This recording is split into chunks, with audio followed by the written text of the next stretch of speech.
দিয়েছি, বাথরুম ওপরে আমি করে দিয়েছি, নিচে মন্দির আমি করে দিয়েছি, সিঁড়ি আমি বানিয়ে দিয়েছি। এখানে এসপি অফিস যখন নতুন হয় সেটা আমি প্রায় 50 লক্ষ টাকা খরচ করে আমি করে দিয়েছিলাম।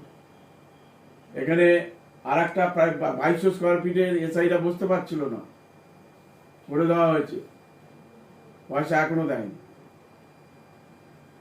তাই এরা যেই সরকারের ইয়ে হবে সঙ্গে সঙ্গে পাল্টি।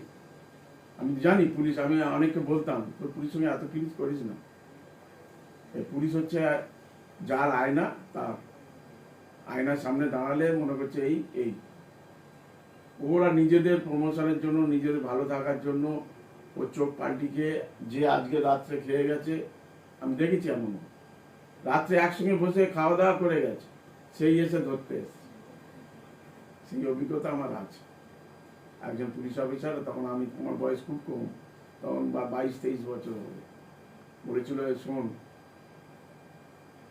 পুলিশ কারণ নয়, পুলিশ কারণ নয়, আয়নার যা তা, আয়নার সামনে দাঁড়াবে, দেখবে ওই আছে ওই